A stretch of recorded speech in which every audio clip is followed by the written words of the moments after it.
Yo, Minna, selamat datang di channel cerita anime. Di channel yang biasa-biasa ini. Di video kali ini, aku akan membahas cerita light novel Tensei Shitara Slam Dattaken atau Tensura, lanjutan dari animenya ya. Bagi yang belum nonton animenya, nonton dulu animenya, biar bisa paham dengan pembahasan yang ada di video ini. Yos, gak usah berlama-lama lagi. Mari kita masuk ke pembahasannya. Ikuzo.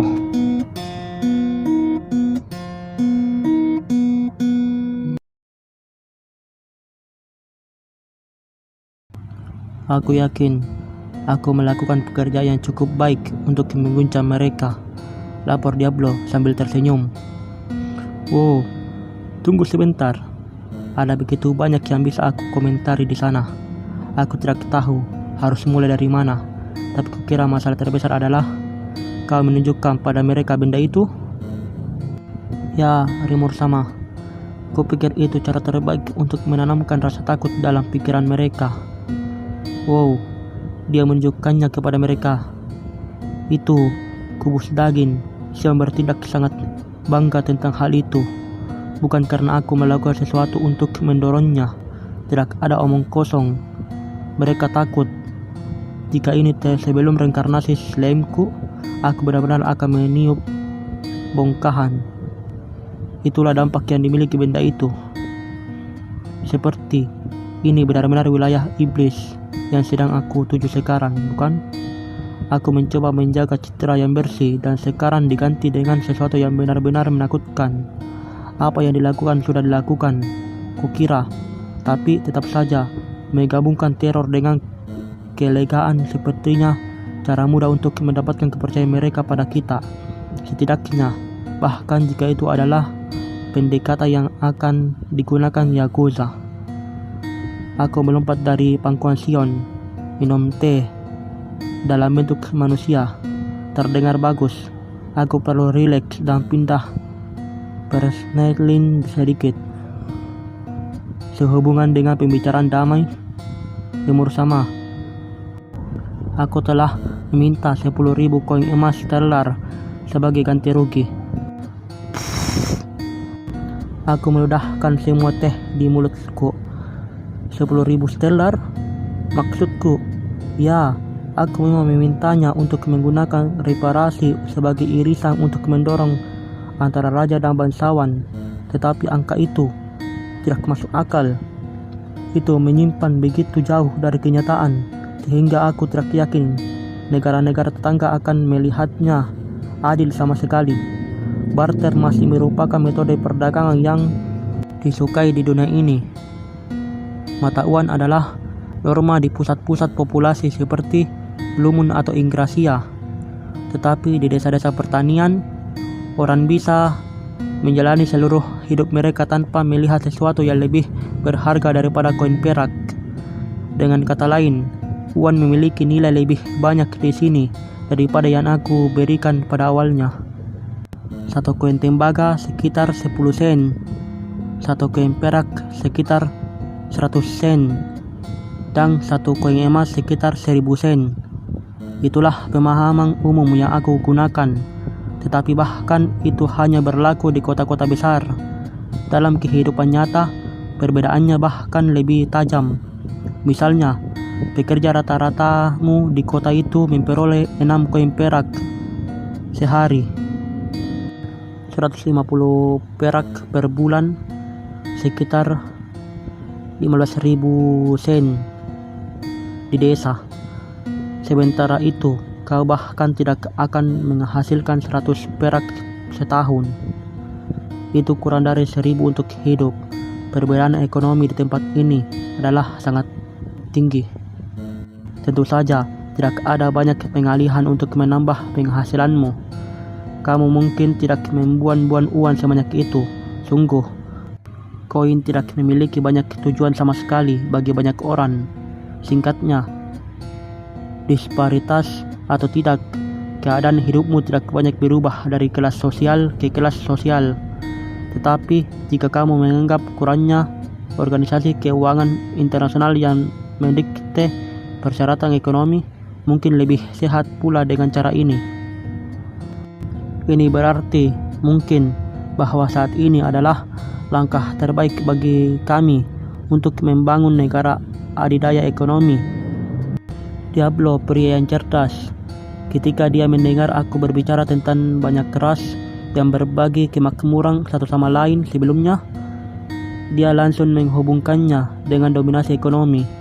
Kami membutuhkan jaringan distribusi yang mampu membawa produk dari daerah dengan permintaan rendah ke permintaan tinggi. Dan uang logam adalah keharusan untuk itu. Mengontrol aliran uang akan membuat kita pada dasarnya mendikte ekonomi dunia. Ada banyak mata uang lokal yang digunakan oleh negara-negara dunia, tetapi dalam praktiknya koin kerajaan Dwargon adalah yang utama yang digunakan. Akan mudah untuk membangun lingkungan ekonomi dunia yang bergantung pada satu mata uang tunggal. Aku bisa membayangkan hal itu ada dalam pikiran Diablo ketika dia bergerak. Kembali pada topik, terlepas dari kesan awal diriku, ternyata uang di dunia ini diperlakukan lebih seperti satu tembaga sama dengan 1 yen, 1 perak sama dengan 100 yen, dan 1 emas sama dengan 10.000 yen. 10.000 koin emas stellar berarti kami meminta ganti rugi peran senilai 10 miliar yen. Ini bukan Jepang, tidak banyak barang di semua tempat, tidak perlu anggaran nasional sebesar itu. Berpikir sepanjang garis itu, sosok yang kami mintai adalah negara besar. Tidakkah menurutmu itu terlalu jauh? Tidak, itu tidak masalah. Aku memberi mereka 3 pilihan, tetapi hanya ada satu jawaban yang sebenarnya. Pertanyaan ketiga hampir tidak pantas diperdebatkan, dan begitu pula pertanyaan kedua. Satu-satunya keputusan sebenarnya untuk dibuat adalah pada pertanyaan pertama, dan dari situlah negosiasi mereka akan dimulai.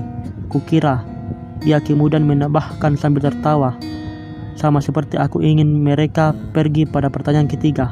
Namun, dia benar, hanya ada satu pilihan sebenarnya. Akankah mereka mencoba membujuk kami untuk harganya? Tidak, mereka tidak sebodoh itu. Mereka mungkin meminta pembayaran tersebar setiap 10 tahun. Mungkin, jika mereka tidak bisa menutupinya sekarang. Aku tidak punya niat menawarkan diskon, saran Diablo. Farmus akan dipaksa untuk menyerah pada tuntutan kami. Namun, aku ragu itu akan terjadi jika jumlah koin itu meninggalkan pasar mereka. Dampaknya pada ekonomi mereka akan mengejutkan. Ya, aku berani bertaruh.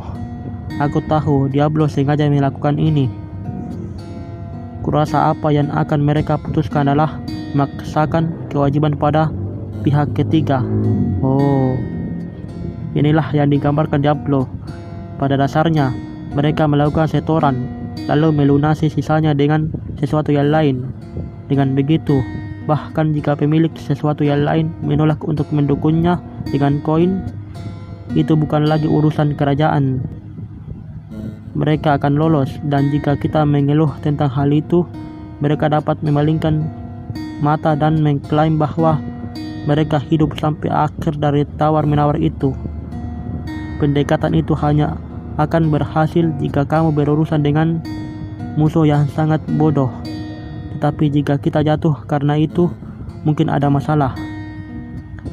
Apa yang akan kita lakukan? Itu semua dimasukkan dalam rencana. Aku yakin kita dapat memulihkan setidaknya 1.000 stellar, dan itu akan mengakhiri bagian pertama operasi. Hah? Tunggu sebentar. Bagaimana kamu tahu kita bisa menghasilkan sebanyak itu? Oh, itu sederhana. Singkatnya, itu karena Farmus tidak memiliki banyak penggunaan langsung untuk koin stellar. Itu benar-benar masuk akal jika kamu memikirkannya. Dengan satu koin bernilai 6 atau 7 angka, mencoba untuk membuat perubahan bagi mereka pasti sangat menyebalkan.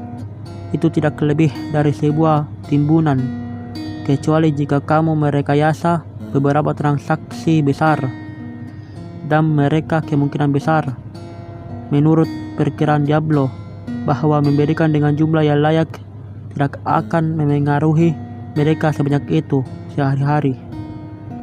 Koin emas adalah yang mendorong anggaran nasional sebagian besar waktu. Jadi koin stellar lebih seperti surat berharga, tidak dapat diakses dalam keadaan normal. Di dunia tanpa ban, kamu tidak bisa menghasilkan bunga darinya. Jadi mungkin mereka tidak akan banyak bertengkar tentang mereka. Itu sangat bagus, Diablo. Aku bersedia untuk bertemu mereka di tengah dan meminta suatu tempat antara 100 dan 300 stellar, sekitar 1 juta per korban di pihak kami, ditambah sedikit pertimbangan untuk atap dan barang-barang yang harus kami perbaiki. Itu adalah minimum yang membuatku nyaman. Jadi jika Diablo mengira dia bisa mengambil 1000, maka aku tidak punya masalah dengan pergi ke meja perundingan. Miliaran sejuk masih lebih dari cukup untuk apapun yang dapat aku bayangkan. Diablo sementara itu tidak puas hanya dengan itu. Dia juga merumuskan rencana untuk memicu peran saudara dalam Parmus, pria yang menakutkan. Apalagi yang benar-benar kamu butuhkan dari mereka jika kita sudah mengganti kerugian kita. Raja Edomaris mungkin dibebaskan, tetapi sekarang dia adalah boneka kesayanganku. Dia berada di bawah tekanan keahlian Tempterku. Jadi aku bisa meminta dia melakukan apapun yang aku inginkan sampai batas tertentu. Dengan kata lain, dengan Tempter diaktifkan, Diablo memiliki kuasa hidup dan mati atas raja. Dia tidak bisa sepenuhnya mengambil alih kesadarannya atau apapun, tetapi Diablo memiliki hak untuk akan mati setiap saat. Selama dia terus mengikuti perintahnya, semuanya baik-baik saja. Tetapi jika dia menunjukkan tanda-tanda pemberontakan, Diablo akan segera mengetahui hal tersebut. Dia bisa membunuh pria itu saat itu juga. Dan jika dia mengerti itu, pengkhianatan tidak akan terjadi. Mengontrol orang dengan teror adalah keterampilan yang cukup menakutkannya. Semuanya baik-baik saja jika kamu tidak melanggar perintah Diablo. Tapi tetap saja, ngomong-ngomong, itulah bagaimana Diablo mengamati perilaku Raja Edomaris. Seperti yang dia harapkan, Sang Raja hanya membahas pertanyaan satu dan sepertinya siap untuk meninggalkan tahta. Dia telah meminta Muller dan Hellman untuk memanggil Edomaris untuk bertanggung jawab atas krisis ini. Tetapi itu tampaknya tidak lagi diperlukan.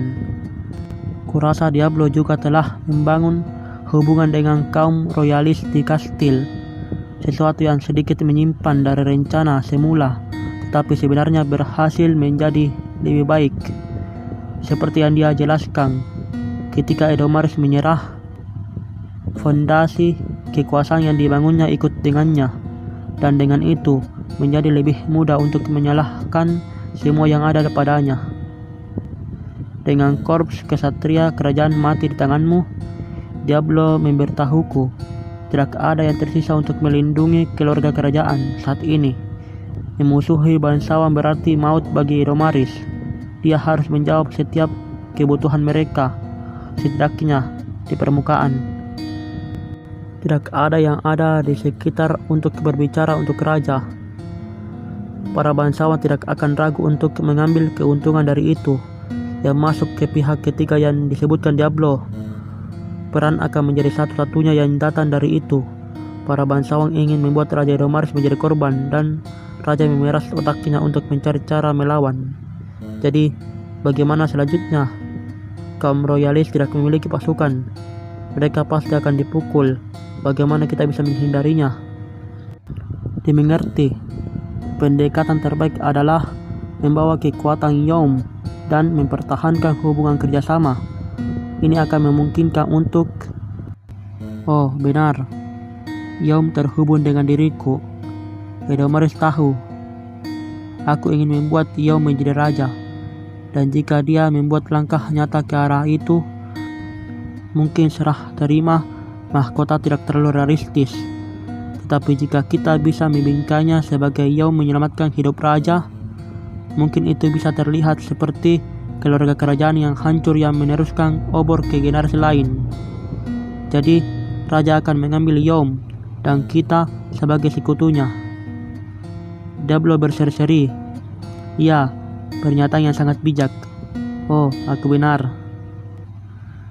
Mempunyai kita sebagai sekutu akan memberi Edomaris kekuatan yang membuat Royal Knight Corps-nya terlihat seperti sekelompok anak-anak.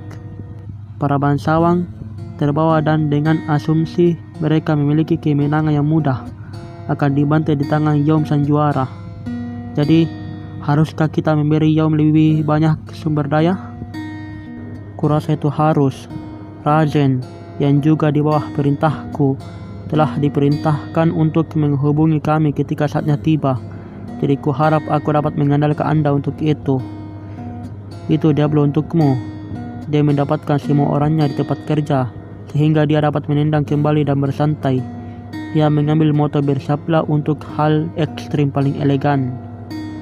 Rajen ya, pria super hebat ini, pelindung kerajaan dan semua itu. Kurasa itu tidak masalah bagi Diablo, tapi tidak ada gunanya memikirkan itu. Jadi, bisakah Yaum mengalahkan mereka? Bagaimana jika beberapa orang yang berpura-pura naik tahta membentuk aliansi dengan kerajaan tetangga?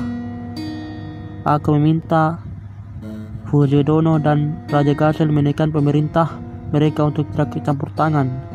Kupikir itu adalah kemungkinan yang bisa kita abaikan dengan aman. Namun, jika itu terjadi, aku akan memasuki pertempuran sendiri, jadi jangan khawatir. Yang bisa aku lakukan hanyalah mengangguk pada kepercayaan dirinya yang tertinggi.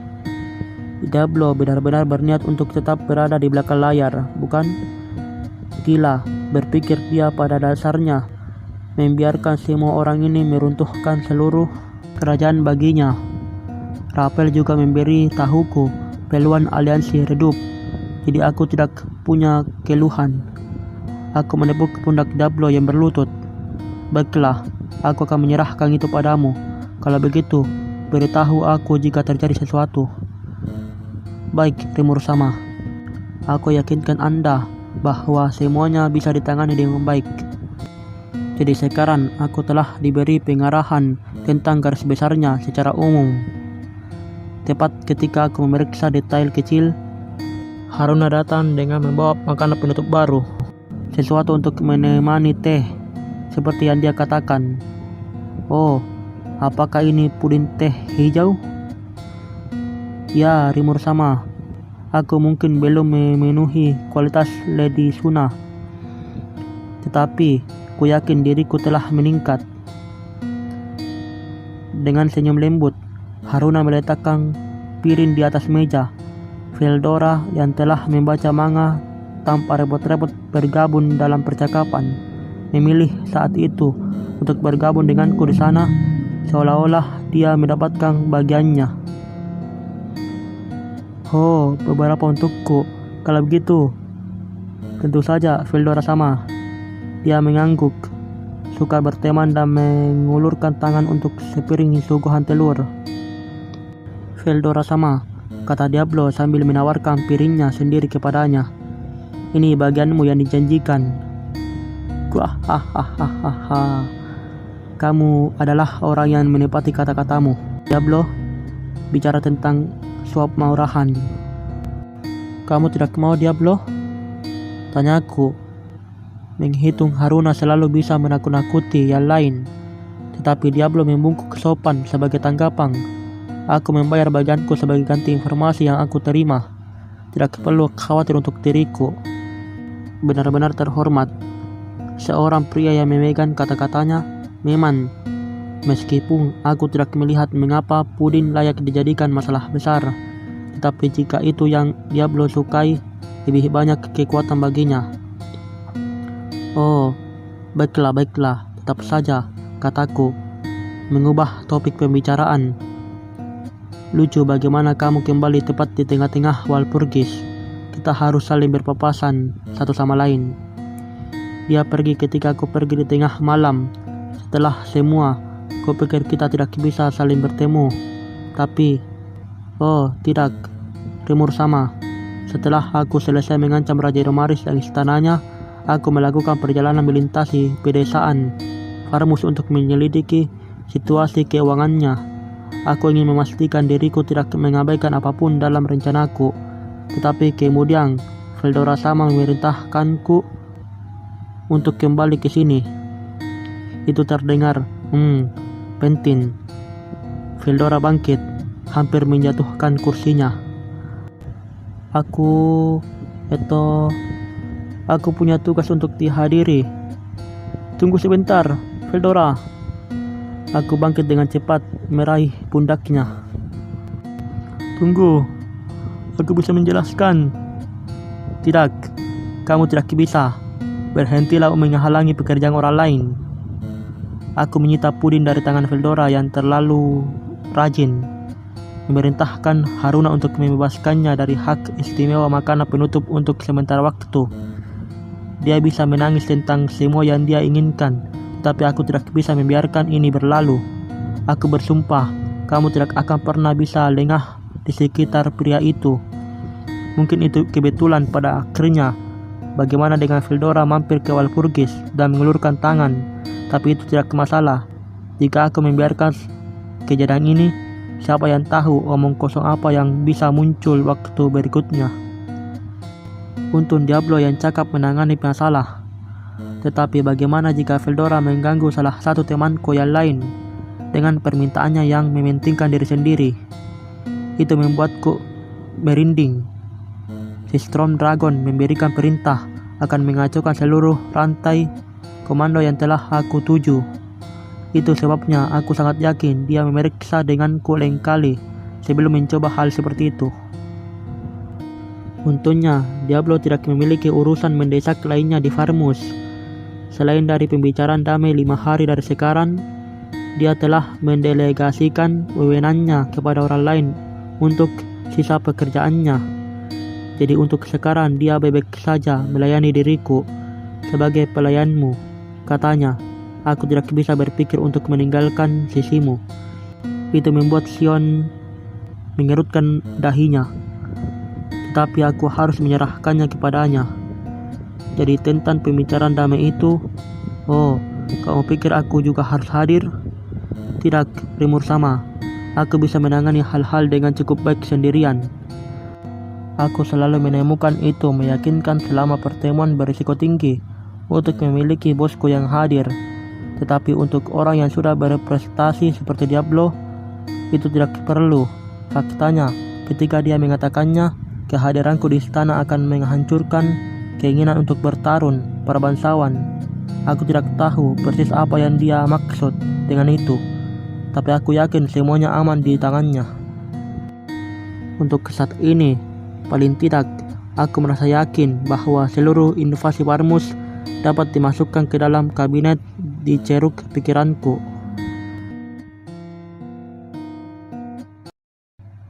Video pembahasannya cukup untuk sampai di sini ya. Kita akan lanjuti pembahasannya di video selanjutnya. Jangan lupa like video ini dan subscribe channel ini agar aku bisa lebih bersemangat membuat video pembahasan untuk kedepannya. Soreja, mata nih.